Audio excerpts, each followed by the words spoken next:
Oven ছাড়া শুধুমাত্র চুলায় আটা দিয়ে আজকে আপনাদের এরকম সফট স্পঞ্জি কেক বানিয়ে দেখাবো। আশা করি আপনাদের অনেক অনেক ভালো লাগবে। আর এটা কোনো ধরনের ইলেকট্রিক বিটারের সাহায্য ছাড়াই এতটা স্পঞ্জি হয়েছে। কিভাবে করলাম সবকিছু দেখবেন ভিডিওতে। আশা করি আপনাদের ভিডিওটি অনেক অনেক ভালো লাগবে। ভিডিওটি ভালো লাগলে অবশ্যই পেজটিকে ফলো দিয়ে চ্যানেলটিকে সাবস্ক্রাইব করে পাশেই থাকবেন।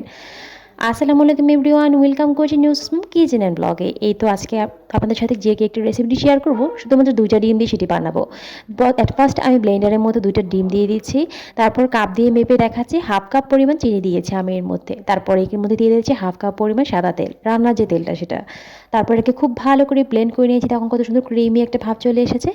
এখন এর মধ্যে আমি দিয়ে দেবো 1 কাপ আটা, যেহেতু আটা দিয়ে তৈরি করবো, আর 1 চামচ বেকিং পাউডার। সেটাকে খুব ভালো করে চেড়ে নেবেন, অবশ্যই চেড়ে নেবেন। চেড়ে নেওয়ার পর যাতে কোনো ধরনের লাম্পস না থাকে সেটা খেয়াল করবেন।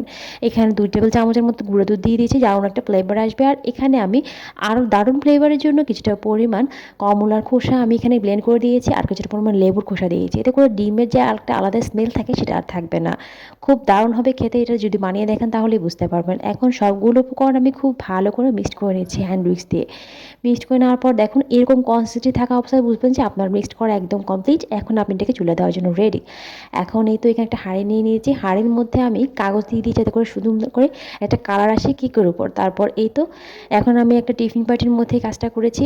একটু তেল ব্রাশ করে উপরে ব্যাটারটা ঢেলে দিয়েছি। ঢেলে দেওয়ার পর এখন এটাকে রেখে দিচ্ছি আমি। প্রায় এটাকে আমি 40 মিনিটের মতো বেক করেছি। এখন আমি একটা কাঠি দিয়ে চেক করছি এটা হয়েছে কিনা।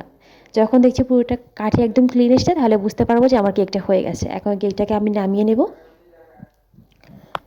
দেখুন কেকটার উপরে কত সুন্দর একটা কালার এসেছে, শুধুমাত্র আমি নিচে যে একটা কাগজ দিয়েছিলাম সেই কারণে এত সুন্দর একটা কালার এসেছে। আমার কেকটা কতটা ফুলেছে দেখুন। 2টা ডিম দিয়ে মাশাআল্লাহ কত সুন্দর একটা কেক আমি তৈরি করে নিয়েছি। আমি আপনাদেরকে দেখিয়ে দিচ্ছি কেকটা কতটা সফট আর স্পঞ্জি হয়েছে, দেখতেই পাচ্ছেন। শুধুমাত্র দেওয়া মাত্র এটা খুলে যাচ্ছে, ভিতরে চলে যাচ্ছে। দেখতে কতটা সুন্দর হয়েছে দেখুন। এখন পিস পিস করে আপনাদেরকে দেখাচ্ছি। আশা করি আজকের রেসিপিটি আপনাদের অনেক অনেক উপকারে আসবে। বাচ্চাদের টিফিনেও এই কেকটা আপনারা দিতে পারবেন। এছাড়া বিকালের নাস্তা চায়ের সাথে তো এই কেকটা খেলে একদম চায়ের নাস্তা জমে যাবে। আশা করি আজকে আমাদের ভিডিওটি আপনার অনেক অনেক ভালো লেগেছে। ভালো লাগলে অবশ্যই পেজটিকে ফলো দিয়ে আর চ্যানেলটিকে সাবস্ক্রাইব করে পাশে থাকবেন। আল্লাহ হাফিজ। আশা করি আজকের রেসিপিটি আপনাদের অনেক অনেক উপকারে আসবে। বাচ্চাদের টিফিনেও এই কেকটা আপনারা দিতে পারবেন। এছাড়া বিকালের নাস্তা চায়ের সাথে তো এই কেকটা খেলে একদম চায়ের নাস্তা জমে যাবে।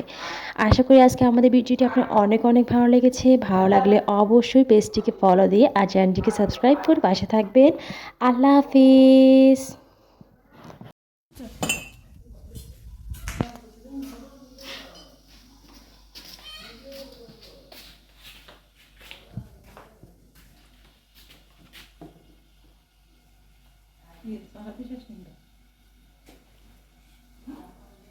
চা বানাই।